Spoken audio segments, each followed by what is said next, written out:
होता है, इसको नागोदर को उपशुष्क बोलते हैं। इधर आओ, मैं इधर कंप्लीट करा देता हूं तीनों को। पहला था उपविष्टक, दूसरा है नागोदर, फिर है लीन। तीन गर्भ होते हैं, पहला उपविष्टक गर्भ, नागोदर गर्भ और लीन गर्भ। तीनों में क्या होता है, बच्चे को पोषण नहीं मिलता है, उसकी वजह से बच्चा सूख जाता है। इसका मुख्य लक्षण क्या आएगा, निस्फुर। लीन का मतलब होता है निस्फुर, इसका मतलब है इसमें स्फुरण नहीं होगा। अंतर बता रहा हूं मैं, बाकी है चीज एक ही, पर इनमें थोड़ा थोड़ा माइन्यूट अंतर है ना। और है उपविष्टक, उपविष्टक में होता है स्फुरण चिरात।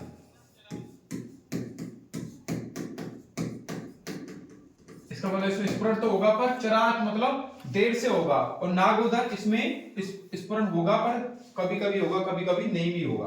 तो इनमें थोड़ा थोड़ा ये अंतर है, ठीक है। अब इसमें चिकित्सा हो गई। चिकित्सा में क्या है, मांस रस का प्रयोग कर लिया, मूलिका, उड़द या यूज का प्रयोग कर दिया, और कटी प्रदेश में बात, कटी मतलब कमर में वातनाशक अधिक गर्भ का स्राव होने लग जाता, वातनाशक तेल का प्रयोग कर देंगे। अब आती है भूगर्भ। भूगर्भ किसको बोलते हैं, मल्टीपल प्रेगनेंसी। भूगर्भ का मतलब होता है मल्टीपल प्रेगनेंसी। मल्टीपल प्रेगनेंसी का मतलब है एक से ज्यादा बच्चे, गर्भाशय में एक से अधिक गर्भ का होना, इसे भायपत्यता भी कहते हैं। दो गर्भ होने को द्विगर्भ ट्विंस कहते हैं। अगर ट्विंस का जन्म हो रहा है तो उसको बोलेंगे मल्टीपल प्रेगनेंसी। तीन गर्भ होने पर ट्रिपलेट्स बोलते हैं, और चार गर्भ होने पर क्वाड्रुप्लेट्स बोलते हैं। इसमें अकाल प्रसव या फिर गर्भपात होने की संभावना रहती है।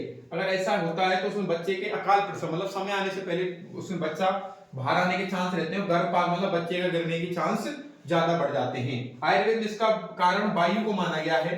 गर्भाशय में गर्भ को वायु जितने भागों में विभाजित करती है उतने संतान उत्पन्न होती हैं। ये पूर्व जन्मकृत कर्म के आधार पर बताया है। आयुर्वेद में जिस चीज का कारण नहीं मिलता उसमें एक कारण बताते हैं, पूर्व जन्मकृत कर्म। इसका मतलब इसके पुराने कर्म खराब रहे, इसलिए तो अपन बोलते हैं अपने कर्म अच्छे रखो, दूसरों का भला करो, मेहनत करते रहो और आगे बढ़ते रहो। इसमें माता पिता का बस नहीं रहता। विभाजित गर्भ में यदि शुक्र की अधिकता रहती है तो पुत्र उत्पन्न होता है, और आर्तक की अधिकता होती है तो पुत्री, और दोनों समान रहते हैं तो नपुंसक। अरे ऐसा होता है ना कि जैसे जो ट्विंस पैदा हो गए, या तो दोनों लड़के पैदा हो गए या दोनों लड़की, या एक लड़का एक लड़की या नपुंसक। उसमें उन्होंने बताया है कि यदि जैसे गर्भ में विभाजन हो रहा है, यदि दो जैसे कि दो बच्चे, इसमें यदि शुक्र ज्यादा आया है तो पुत्र जन्म होगा, इसमें आर्तव ज्यादा है तो पुत्री। अगर दोनों में आर्तव ज्यादा दोनों पुत्री, दोनों में शुक्र ज्यादा दोनों पुत्र, और दोनों में बराबर चीजें आई हैं तो दोनों नपुंसक। ठीक है, तो ऐसा कारण बताया है। एक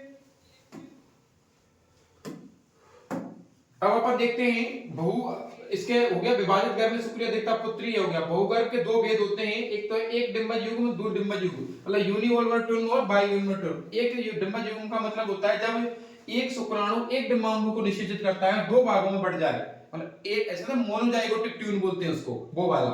दोनों संतानें समान लिंग की, दोनों पुत्र दोनों पुत्री होंगी, दोनों संतानों का रक्त समूह सेम होगा। ऐसा होता है ना मूवियों में, तो दो ट्विंस होते हैं, एक को मारते हैं दूसरे में लगता है, और जैसे कि एक को चोट लगती है दूसरा रोने लग जाता है, तो उसका मतलब होता है मोनोजाइगोट होते हैं, उनका जाइगोट सेम होता है।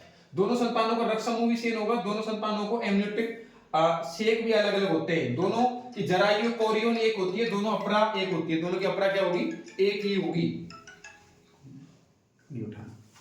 अब है द्विडिंबज युग्म, जब दो शुक्राणु दो डिंबाणु को निषेचित करते हैं, मतलब दो शुक्राणु और दो ओवम को निषेचित करते हैं, तब उसे द्विडिंबज युग्म कहते हैं। दोनों संतानें समान लिंग की हो सकती हैं, अलग अलग भी हो सकती हैं, पर इसमें ऐसा नहीं होगा एक को मारेंगे दूसरे में चोट नहीं पहुंचेगी।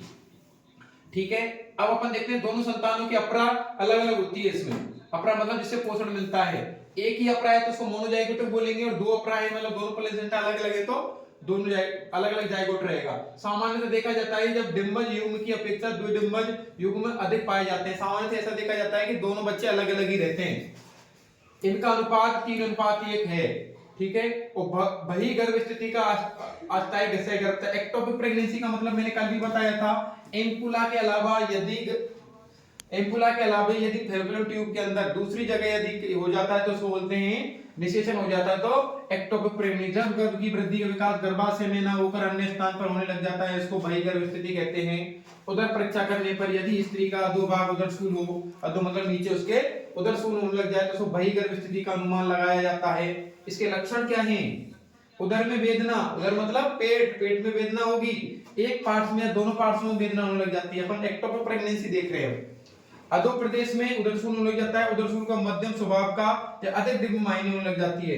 विदीर्ण हो गई हो तो उसमें उदरसूल अधिक देखने को मिलता है। मासिक स्राव में अनियमितता होने लग जाती है, मतलब कभी तो 1.5 महीने में पीरियड्स आएगा, कभी 2 महीने में होगा। सहगर्भता के समान त्रैमास के लक्षण होने लग जाते हैं, गर्भावस्था में मृत्यु होने लग रहता है। अन्य लक्षण अतिरिक्त स्राव या फिर शोधाधिक्य होने लगता है और शोध की अधिक प्रवृत्ति होती है, रक्तबार कम होना, मूर्छा आदि लक्षण देखने को मिलते हैं। अब आता है अपना गर्भस्राव और गर्भपात। ये दोनों थोड़ा थोड़ा अंतर होता है। गर्भस्राव तो 3 महीने तक हो सकता है या लास्ट 4 महीने तक। 4 महीने बाद गर्भपात होगा। गर्भस्राव मतलब लिक्विड बाहर आ रहा, स्राव होना, पात मतलब बच्चा गिरना। तो ये कहा गया गर्भावस्था के चतुर्थ मास तक क्या हो सकता है, गर्भस्राव, और 4 मास के पश्चात गर्भपात। ठीक है, पात मतलब गिरना, श्राव मतलब बहना।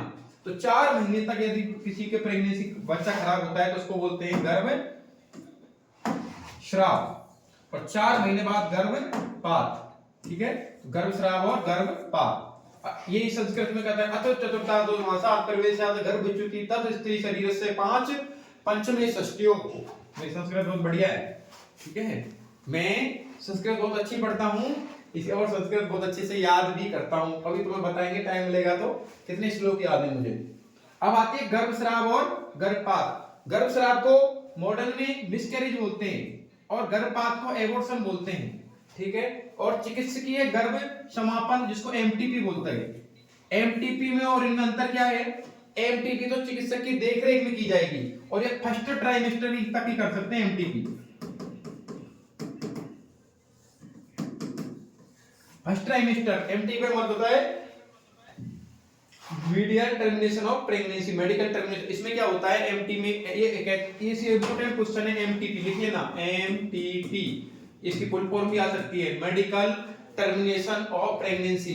ये 1971 में आया था एक्ट, एमटीपी एक्ट। इसमें क्या होता है, यदि बच्चे में किसी प्रकार की विकृति है तो बच्चे को चिकित्सक की देखरेख में बाहर निकाल देना ही उचित माना जाता है। ये एमटीपी का कहलाता है। अगर इसकी भी एक कंडीशन होती है एमटीपी की, यदि फर्स्ट ट्राइमेस्टर तक 3 महीने तक यदि पता लग गया कि बच्चे को किसी प्रकार की म्यूरल ट्यूब डिफेक्ट है या बच्चे में किसी प्रकार की विकृति है जिसकी वजह से माता या बच्चे दोनों की जान को खतरा है, तो ऐसे बच्चे को बाहर निकालना ही श्रेष्ठ उपाय माना जाता है जो एमटीपी एक्ट के अंदर आएगा। या फिर किसी के जैसे कि रेप जैसी कंडीशन है या और कोई कंडीशन हुई है जिसकी वजह से अगर डॉक्टर कंसेंट दे देता है, कोर्ट ने फैसला दे दिया, तो उसमें बच्चे को गिराया जाएगा, वो एमटीपी एक्ट के अंदर आएगा, ये लीगल है। ठीक है, फर्स्ट ट्राइमेस्टर में। पर यदि किसी के पता ही नहीं लगा और फर्स्ट ट्राइमेस्टर से ज्यादा समय हो गया, जैसे उसको 5 महीने हो गए और बच्चे में म्यूरल ट्यूब डिफेक्ट है, इसका मतलब आने वाले समय में बच्चे का ब्रेन काम नहीं करेगा, अपने को डॉक्टर ने पता लगा दिया, अब उसमें एमटीपी कराना जरूरी हो गया।